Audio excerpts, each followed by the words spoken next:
Hello student, आज हम continue कर रहे हैं active and passive voice.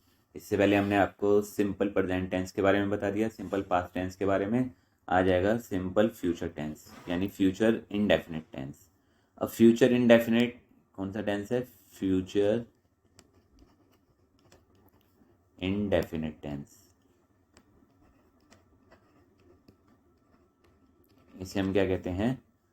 Simple future tense या सिंपल इनडेफिनिट टेंस। अब इसकी पहचान क्या है? अगर सेंटेंस में हमें विल गिवन हो, क्या गिवन होता है इसमें? सब्जेक्ट प्लस विल या शैल प्लस वर्ब की first form. Verb first form given होती है प्लस ऑब्जेक्ट। प्लस ऑब्जेक्ट ये हमें किस में गिवन होता है? एक्टिव में। और जब हमें इसे पैसिव में चेंज करना होता है तो इसका स्ट्रक्चर क्या हो जाएगा पैसिव में चेंज करने का? उसमें क्या आ जाएगा? सब्जेक्ट प्लस विल बी या शैल बी। यानी सब्जेक्ट ऑब्जेक्ट में चेंज हो जाता है, ऑब्जेक्ट सब्जेक्ट में। जो भी ऑब्जेक्ट होगा उसे सब्जेक्ट में लेंगे तो सब्जेक्ट प्लस विल बी या शैल बी। अब ये विल बी और शैल बी किसके साथ लगेगा? अगर आपके सेंटेंस में आई और वी है, आई और वी, उसके साथ तो शैल बी लगेगा, और उसके अलावा जितने भी रह जाएंगे उसके साथ विल बी लगेगा। तो विल बी या shall be plus first plus इसमें आ जाएगी इसमें थर्ड फॉर्म। एक्टिव से पैसिव बनाते टाइम कितनी कौन सी फॉर्म आती है? Third form. प्लस सब्जेक्ट को जो ऑब्जेक्ट में चेंज करेंगे वो आएगा। तो इसका स्ट्रक्चर क्या हो गया? मेन आपको ध्यान में देना है कि इसमें चेंजेस क्या होंगे टेंसेज में। विल और शैल गिवन होगा, उसका विल बी और शैल बी हो जाएगा। जैसे कि इसका एक एग्जांपल ले लेते हैं हम। तो सब एग्जांपल बताएंगे आपको, affirmative example, negative example, interrogative, double interrogative और हु वाला। तो इससे पहले भी आपको सारे एग्जांपल बताए हैं। जैसे एक एग्जांपल देखिए, Seema will paint this picture. Seema will paint this picture. अब इसमें देखिए विल आ गया। विल आते ही हमें पता चल जाएगा कि कौन सा टेंस है? फ्यूचर टेंस यानी कि फ्यूचर इनडेफिनिट टेंस यानी सिंपल फ्यूचर टेंस। तो अब इसमें ऑब्जेक्ट क्या हमारा? This picture. तो किससे बनेगा? This picture. विल का क्या हो जाएगा? Will be. और पेंट की थर्ड फॉर्म क्या होगी? Painted. This picture will be painted bye, और सीमा का सीमा ही आ जाएगा। तो क्या हुआ इसका? This picture will be painted by Seema. तो ये सिंपल टेंस था। सिंपल है, इसमें सिंपल सेंटेंस बताया। अब एक सेंटेंस देखिए, जैसे है I shall help you. I shall help you.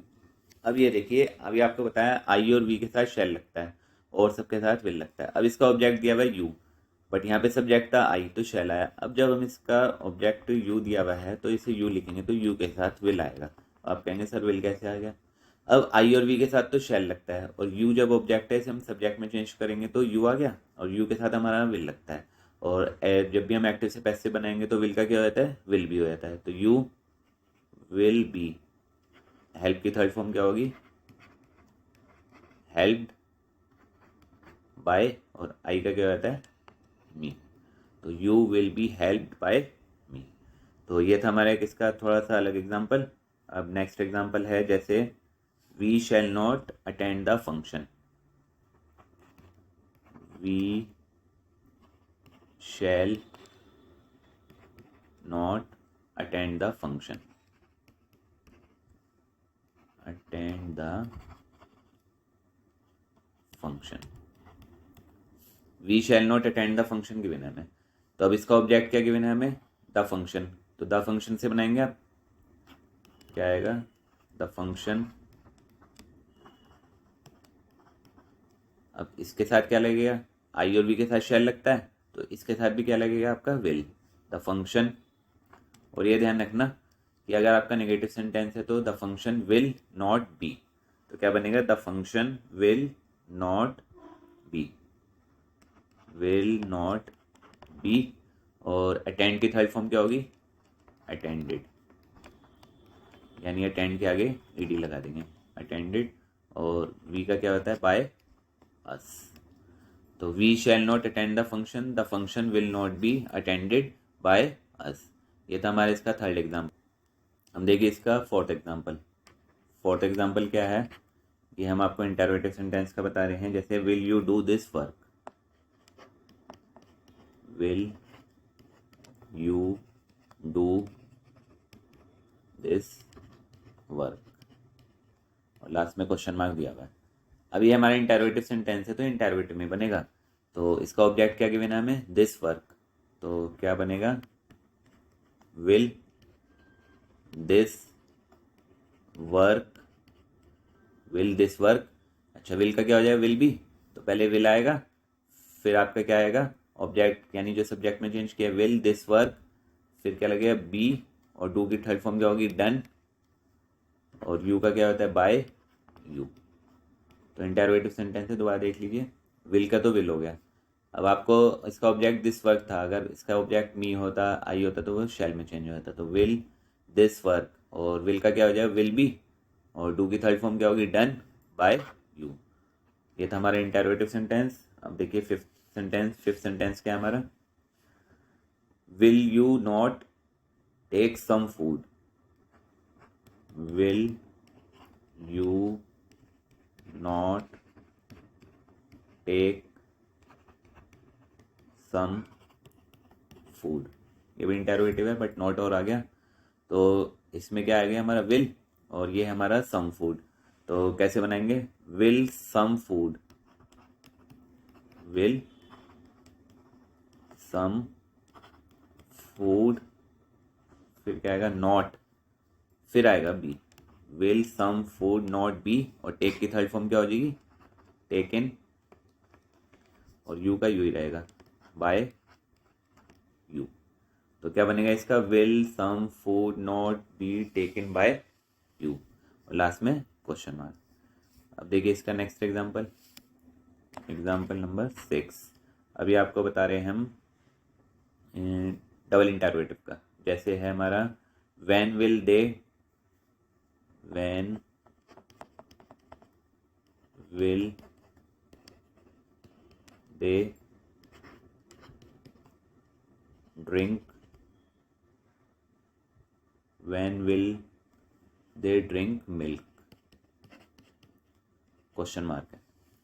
तो ये हुआ डबल इंटरोगेटिव क्योंकि व्हेन आ गया। तो अब इसे बनाएंगे किससे हम? इसका ऑब्जेक्ट क्या गिवन है? मिल्क। तो व्हेन विल मिल्क, फिर क्या लगेगा? बी। और फिर ड्रिंक की थर्ड फॉर्म क्या होगी? ड्रंक। और दे का क्या हो जाता है? Bye them. तो व्हेन का तो व्हेन आ गया, व्हेन विल,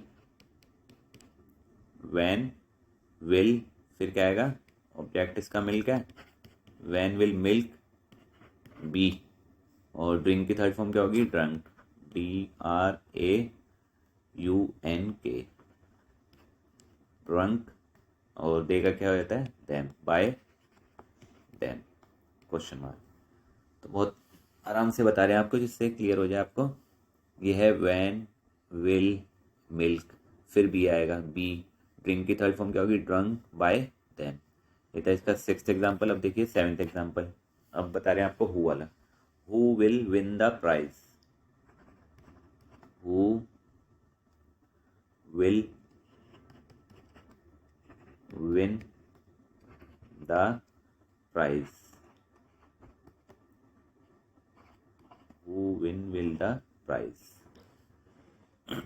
अब ये हु वाले में आपको बताया हुआ है बाय होम लग जाता है, तो क्या बनेगा? By whom, by whom will the prize, will the prize be. और विन की थर्ड फॉर्म क्या हो जाएगी? Won, question mark. तो क्या आएगा? By whom will the prize be won. ये था इसका सेवेंथ एग्जाम्पल। अब एक एग्जाम्पल और बता देते हैं आपको इसका। जैसे कि आप देखिए इसमें एक एग्जाम्पल ये है, देखिए एग्जाम्पल नंबर 8, ये how will you break it, how will you break it, question mark, how will you break it. तो हाउ से कौन सा हो गया आपका डबल इंटरोगेटिव, तो इसमें कैसे बनेगा, how will it be, break की थर्ड फॉर्म क्या होगी ब्रोकन, और यू का क्या रहता है बाय यू। तो how will you break it, तो how will it be, break की थर्ड फॉर्म क्या हो जाएगी ब्रोकन बाय यू। तो आज हमने आपको बताया फ्यूचर इंडेफिनिट टेंस यानी कि सिंपल फ्यूचर टेंस। तो इससे पहले आपको सिंपल प्रेजेंट टेंस बता दिया गया है, सिंपल पास्ट टेंस बता दिया गया है, इसके बाद कॉन्टिन्यूस टेंस बताएंगे। तो इसलिए आप हमारे चैनल को सब्सक्राइब कीजिए, वीडियो को लाइक कीजिए, ज़्यादा से ज़्यादा शेयर कीजिए और आपके एग्ज़ाम सारे उसकी तैयारी कीजिए। तो कुछ प्रॉब्लम आए तो आप डिस्कस कर सकते हैं और आगे भी वीडियो हम कंटिन्यू रखेंगे, इंपॉर्टेंट क्वेश्चंस भी बताएंगे, एमसीक्यूज़ मैथ्स के, साइंस के, इंग्लिश के, ऑल सब्जेक्ट्स के, हिंदी के भी बताएंगे जब आपके एग्ज़ाम्स आ रहे हैं बोर्ड के। तो इसलिए आप हमारे चैनल को सब्सक्राइब कीजिए। Okay, thank you student.